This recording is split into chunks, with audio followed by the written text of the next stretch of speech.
The nights are harder than the mornings. I want to say that first before I say anything else, because I don't want anyone listening to this to think I'm going to tell them the evenings are easy, or that I've solved them, or that there's a system that makes the loneliness of a night alone in a large, quiet house go away. The nights are harder than the mornings. They've always been harder. In the mornings, there's a day ahead of you, and the day has things in it, and the having things in it gives the morning a forward pull. In the evening, there's nothing ahead but the night, and the night is long, and there is no one in the house but you. I'm 82 years old. My name is Walter. I've lived alone in this house since Helen died in October of 2017. And what I want to talk about today is the evening. What I do, how I've built it, why it works mostly on most nights, and what happens on the nights when it doesn't work. Because I want to be honest about those too. The evening starts at about 4:30 in the winter, when the light in the shop gets too low to work by. That's the first thing. The light tells me when the day is over. I want to talk about the closing of the shop, because it's the first piece of the evening and it took me a long time to understand why it mattered. When Helen was alive, I would come in from the shop and the house would be full. There'd be a smell of something on the stove. There'd be a radio on, or the sound of her moving around, or her voice in another room. The transition from the shop to the house was not a transition into emptiness. It was a transition into another kind of full. So the leaving of the shop didn't require anything of me. I just walked out and walked in, and the walking in did its own work. After she died, the walking in became the hardest thing in the day. You come out of the shop where you've been for hours, where the wood and the tools and the work have been keeping you company, and you cross 30 steps of yard in the dark or the near dark, and you open the back door, and there is nothing. The house is silent. The house is cold if the fire has burned down. There is no smell of anything on the stove. There is no radio, no movement, no voice. There is only the specific and complete absence of the person who used to make the house a house, rather than a building. For a long time I handled this badly. I'd leave the shop late, sometimes very late, staying past the point where the work was useful, because leaving meant crossing the yard and opening the door.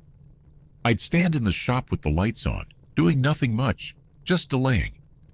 And then I'd finally come in, and I'd come in tired and depleted from the delaying, and I'd have nothing left for the evening.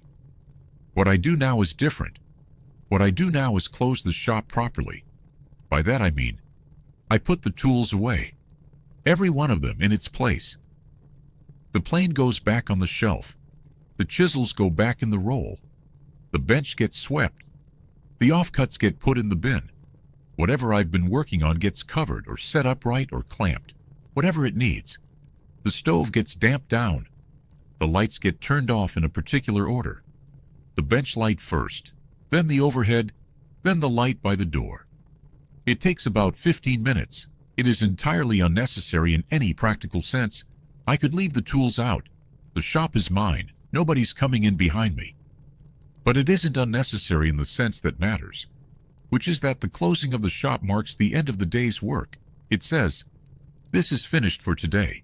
It gives the work an ending, and the ending gives me permission to leave it, and the permission to leave it means I can cross the yard without dragging the unfinished thing behind me. And then I walk to the house, and I open the door, and the house is still empty, because closing the shop properly does not make the house not empty. But here's what's different. I'm not delaying anymore. I'm not crossing the yard with the reluctance and the depletion. I'm crossing it with the day's work properly closed behind me. And I'm crossing it towards something rather than away from something. And what I'm crossing it toward is the second piece of the evening. I want to add one more thing about the closing because I think there's something in it that goes beyond the practical. My father worked at the paper mill in Millinocket for 33 years. And one of the few things I remember clearly about his coming home, in the years when I was a boy watching him come home, is that he had a ritual at the door. He'd stop in the mudroom. He'd take off the work boots, deliberately, one and then the other, and set them side by side against the wall. He'd hang the coat on the same hook every day. He'd wash his hands at the mudroom sink, thoroughly, taking his time about it. And only then would he come into the kitchen. I thought as a boy, that this was about the dirt. And it was partly about the dirt. The mill was a filthy place, and he came home covered in it. But I understand now that it was also something else. It was the marking of a boundary. It was the man saying in a language he had no other way of speaking, "The mill is over, and this is the house, and I am crossing from one into the other, and I am going to do the crossing properly." He never said that. He wouldn't have had the words for it, and I doubt he'd have wanted to say it if he had. But he did it every day for 33 years, and I watched him do it, and now I do a version of the same thing 30 steps from my own back door. 60 years later, in a house he never lived in and never saw. The rituals we inherit are strange. They come to us sideways, without instruction, and we find ourselves practicing them decades later, and only then understanding what they were for. The second piece is supper, at the table, cooked properly, every night. I want to say something about this that I think is important, and that I got wrong for a long time, and that I've watched other people get wrong too. For the first year and a half after Helen died, I did not eat properly. I want to be honest about that. I ate. I didn't starve. I didn't lose a dangerous amount of weight. Nobody was worried about me in that particular way. But I ate badly, and I ate standing up, and I ate at odd hours, and I ate things that required no preparation and gave no satisfaction, and that I don't even remember eating. The pattern was, come in from the shop, be tired and empty, not want to face the kitchen, make something in 3 minutes that could be eaten in 5 minutes standing at the counter, and be done with it. Toast. Canned soup, straight from the pan. A sandwich made carelessly. Sometimes just cereal, at 6 in the evening, standing at the counter in the dark with the light of the refrigerator behind me. It sounds small. I know it sounds small. But I want to tell you what I understand about it now, because I think it was one of the more significant things that was going wrong in that period. And I think a lot of people who live alone are doing some version of it and don't recognize what it means. Eating badly and standing up is a way of communicating something to yourself. What it communicates is, I am not worth cooking for. What it communicates is, this meal, and by extension this evening, and by extension this day, and by extension this life, does not warrant the effort of a proper meal at a proper table. It is a small daily act of self-neglect, and it accumulates, and the accumulation adds up to something that starts to look like a message about your own worth that you have been sending yourself, twice a day, for 2 years. Helen cooked for us for 54 years. She cooked well. Not fancy, plain food. Main food. The food of people who work with their hands. But she cooked with attention, and she put it on plates, and we sat at the table and ate it, and the eating of it was part of the day rather than an interruption in the day. When she died, all of that stopped. Not because I couldn't cook. I can cook adequately. I've been cooking for myself for the 7 years since. It stopped because the cooking had been for us, and there was no us anymore. And cooking for one person felt absurd in a way I couldn't quite articulate. Why go to the trouble? Who is it for? Nobody's coming to the table. Nobody's going to say the thing that Helen always said, which was some version of, well, that came out all right, in the tone of someone who was pleased and slightly surprised every single time. For 54 years. So I stopped, and I ate standing up, and I ate badly, and the standing up and the eating badly went on for about a year and a half. What ended it was Susan. She was up for a weekend in the spring of 2019, and she was in the kitchen with me, and she opened the refrigerator to get something out, and she stood there for a moment looking at what was in it. And she didn't say anything. She just looked at it, and then she closed it, and she turned around and she said, "Pop, what have you been eating?" And I said, "I've been eating fine." And she said it gently, without accusation, in the specific way a nurse says a hard thing to a patient she loves. She said, "That refrigerator is not the refrigerator of a man who has been eating fine." We had a long conversation that evening about what I'd been doing and why, about the standing up and the not cooking and the message I'd been sending myself twice a day for 18 months.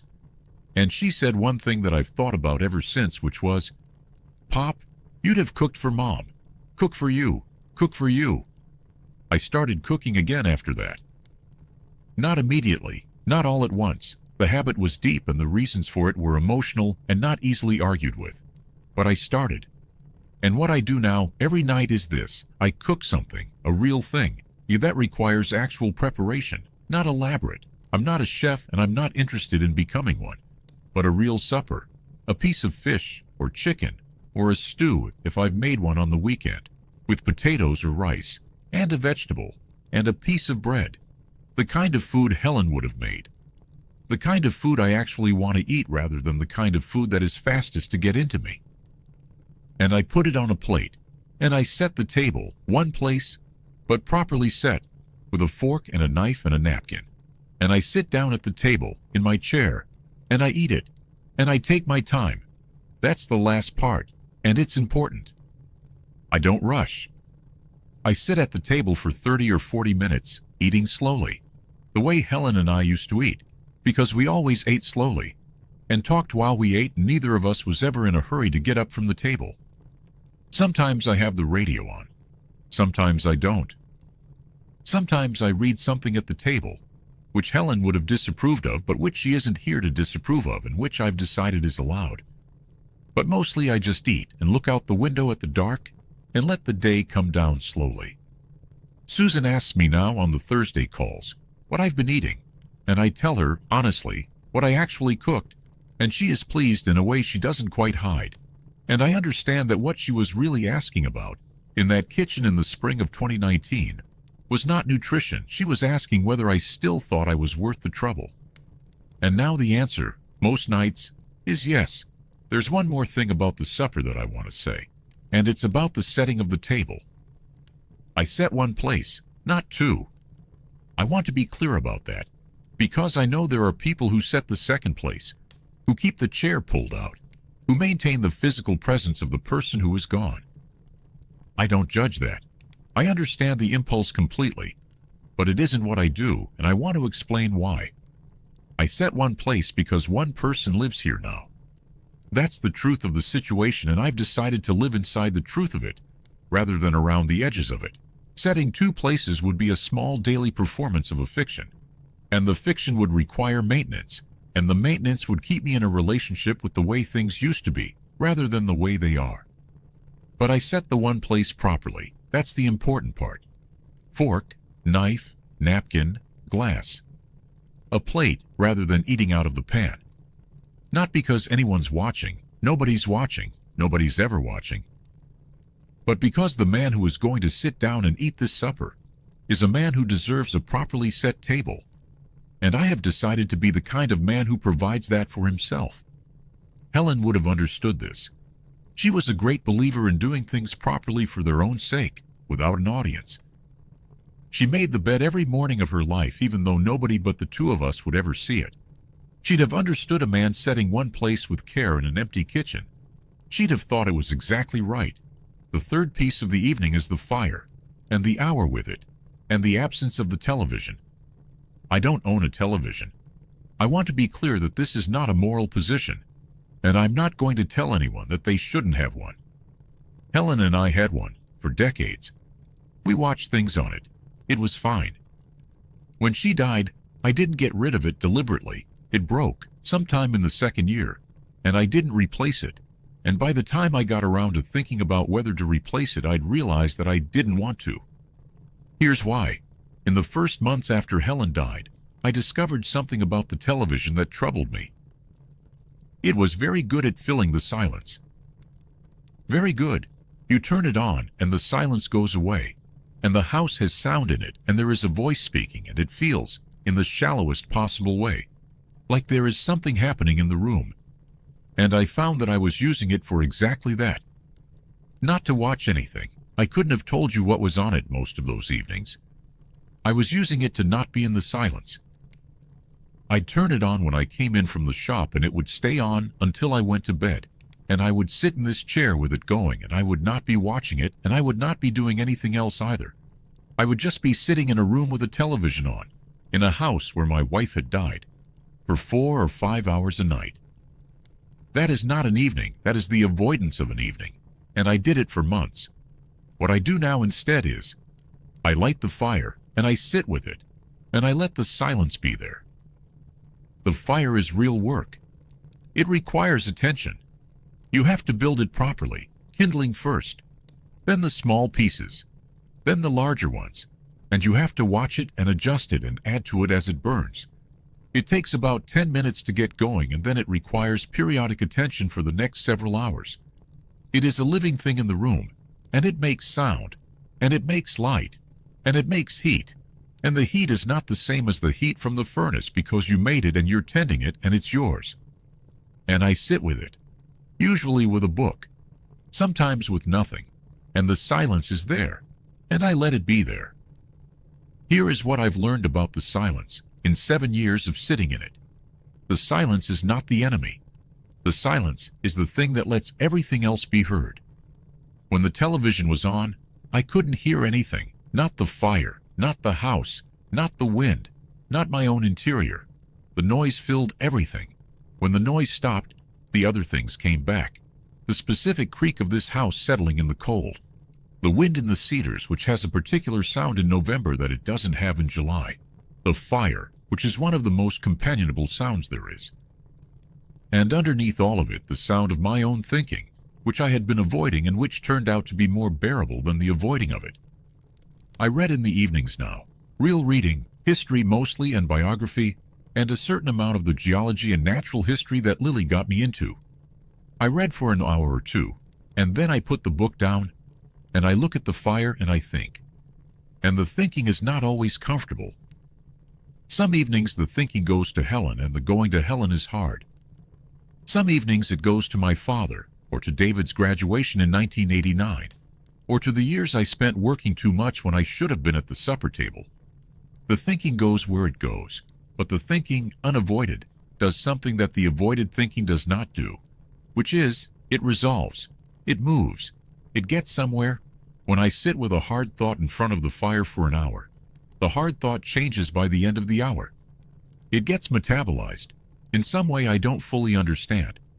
It becomes a thing I've thought about rather than a thing that is pursuing me. The television never let me metabolize anything. It just postponed. I want to say something about what actually happens in an evening of silence, because I think people are afraid of it, and I think the fear is largely unwarranted. And I'd like to describe the reality rather than the fear. The first 20 minutes are the hardest. When you turn off the noise and sit down in a quiet room, the first 20 minutes are genuinely uncomfortable. All the things you've been out running catch up. The mind, which has been kept busy, suddenly has nothing to be busy with, and it goes looking for something, and what it finds is whatever you've been avoiding. That's the 20 minutes. That's what people are afraid of, and they're right to notice it because it is unpleasant. But it's 20 minutes, and on the other side of the 20 minutes, something settles. I don't know how to describe the settling except to say that the mind, having found the thing it was avoiding and having looked at it for a while, and having not been destroyed by it, stops running. It stops looking for an exit. It settles into the room, and once it's settled, the evening becomes something else entirely. Becomes spacious rather than threatening. Becomes a place you're in, rather than a place you're trying to get out of. I get to that settling most nights now. It takes 20 minutes, and I know it takes 20 minutes, and I know what the 20 minutes will feel like, and I go into them anyway, because I know what's on the other side. The people I've watched who could never sit in a quiet room, who always needed the noise, who filled every evening with sound so they wouldn't have to be alone with their own interior. Those people never got the 20 minutes, so they never got the settling, and so the evening stayed threatening to them permanently for years. And the noise stayed necessary, and the interior thing that needed to be looked at never got looked at. The 20 minutes is the toll. Pay it. What's on the other side is worth it. The fourth piece of the evening is the legal pad. The one good thing, I've talked about this before in other conversations, but it belongs here because this is where it actually happens. It happens in the evening, at the kitchen table, usually around 8 o'clock, when the fire has burned down some and the reading is done, and I'm getting close to the end of what I have in me for the day. There's a yellow legal pad in the kitchen drawer. I've been keeping it for 4 years. And every evening before I go up, I write down one thing that was good about the day, one thing that was worth noticing, one thing that made the day different from an empty day, that made it a day with something in it rather than a day that simply passed. The entries are short, 2 lines, 3 lines, a sentence sometimes.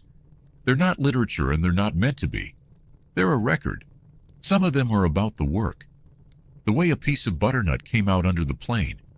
The grain lighting up in the west window light in a way I've seen 1,000 times and stopped to look at anyway. A joint that closed tight on the first try. A finish that came out better than I expected. Some of them are about people. Something David said on the phone that made me laugh. A question Lily asked in a letter that I've been thinking about since. The Sullivan baby, who is nearly 2 now, who has apparently started saying a version of my name, which her mother reported to me across the fence and which I wrote down that evening in 3 words and have looked at many times since. Some of them are about the world. The chickadee, the frost on the shop window, the specific quality of the October light on the cedars, which I write down almost every October and which is never quite the same twice. The fox I saw crossing the yard at dusk in February, moving with that particular economy that foxes have, who stopped and looked at me through the window for about 4 seconds before continuing on his way. 4 years of entries, well over 1,000 of them now. And here's what the legal pad has taught me, which is the reason it's one of the pieces of the evening and not just a hobby. There has never been a day, not one, in 4 years, where I could not find something, not one. Even the days in February when the dark goes on and the cold gets into the joints and the house is very quiet and the grief comes up for no reason and sits in the room with me. Even those days. On those days I have to look harder. Sometimes I sit at the table for 5 minutes trying to find the one thing. But the one thing is always there, every time. The kettle boiled. The truck started at 14 below. There was a cardinal at the feeder, which is unusual here. The bread came out well. David called for no reason. Something is always there. And the legal pad is the proof. On the bad evenings when the day has felt like nothing and the grief says everything is gray and always will be, I can open the pad and look back at what the other days have contained. And the other days, on the evidence, in my own handwriting, have contained something every time, which means this day contains something too, which means the gray is a feeling, not a fact. That's what the legal pad does. It corrects the record. It says, no, actually, here is what your life has been made of, and it has not been nothing. The 5th piece of the evening, and this is the last one, and the one that took the longest to build and that I most needed, is the walk through the house. At about 9 o'clock, or a little after, I go through the house, room by room, turning off the lights, banking the fire, checking the doors. It takes about 10 minutes. That's the practical description. Here is what it actually is. For the first 2 years after Helen died, going up to bed was the worst part of the day. Not the second worst, the worst. Because going up to bed meant going up to the bedroom, and the bedroom was the room where her absence was most complete. And getting into a bed that had held 2 people for 54 years, and now held 1, was a nightly repetition of the loss that never got easier through repetition. I avoided it. I'd fall asleep in the chair, downstairs, with the fire dying, and wake at 2 or 3 in the morning cold and stiff and disoriented, and then have to go up anyway, in the worst possible condition, at the worst possible hour. I did this for months. It was terrible for my back and terrible for my sleep, and terrible in every way, and I did it because the alternative was going up to bed deliberately, and going up to bed deliberately meant facing the bed. What changed it was making the going up a ritual instead of a surrender. Here's what I do now. At about 9, I get up from the chair. I go into the kitchen and I wash whatever dishes are left, and I put them in the rack. I write the one thing on the legal pad and put it back in the drawer. I go into the living room and I bank the fire, a careful job, done right, so it'll still have coals in the morning to build from. And then I go through the house. I check the back door. I check the front door, though nobody in Bangor locks the front door, and I'm not sure this one has ever been locked in 53 years. I turn off the lamp in the living room.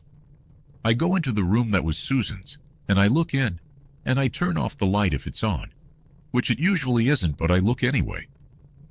I go into the room that was David's, and I do the same.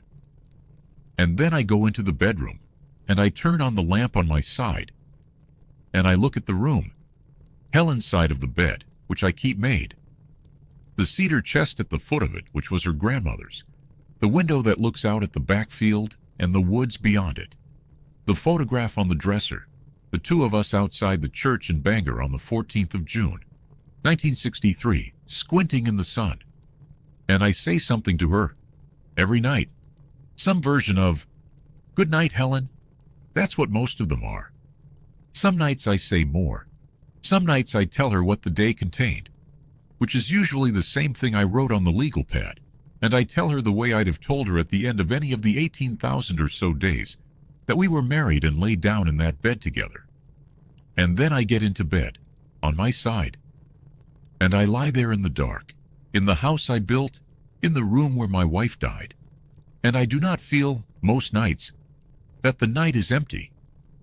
I want to explain that because it's the whole reason I'm telling you any of this. The night is not empty because the house is full of a life. My life, the life I've actually lived, which happened here, in these rooms, over 53 years. Helen is in it and she's not coming back, and the not coming back is permanent, and I know it is. But the life that we built here happened. It's in the walls, it's in the cedar chest and the photograph and the maid side of the bed and the green cup in the kitchen. It's in David's old room and Susan's old room and the marks on the door frame in the kitchen where we measured the children every year until they stopped growing. The house is not empty. The house is full of the evidence of a life. And I lie down in the middle of that evidence every night, and I say goodnight to my wife, and I sleep. Not always well. I want to be honest about that. There are nights when I don't sleep. The 3 in the morning nights, when I'm awake and the house is very dark, and the wind is doing something, and I am 82 years old and alone, and the fact of that is entirely present in a way that the daylight keeps at a distance. Those nights happen. They happened last week. They'll happen again. What I do on those nights, I get up. I don't lie there fighting it because I've learned that lying there fighting it makes it worse. I get up and I go downstairs, and I sit in the chair by the banked fire, and I stir it up if there's anything left to stir. And I sit in the dark, and I let the 3 in the morning be what it is, which is hard, which is the hour when the defenses are thinnest and the losses are closest, and there is nobody to talk to. I don't fix it. I don't have a technique for it. I sit with it, and eventually, an hour, sometimes 2, it passes, the way things pass, and I go back up, and I sleep for a few hours, and the morning comes, and the morning is easier because the morning is always easier. That's the honest version. The evening routine works most nights. It does not work all nights, and the nights when it doesn't work are survivable. And I have survived every one of them so far, and the survival is not heroic. It's just what you do. And I want to say something specific to whoever is listening to this at 3 in the morning because I suspect somebody is.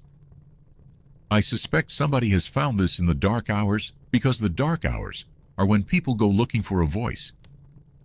If you are awake at 3 in the morning and the house is quiet, and you are alone and it is hard, I know.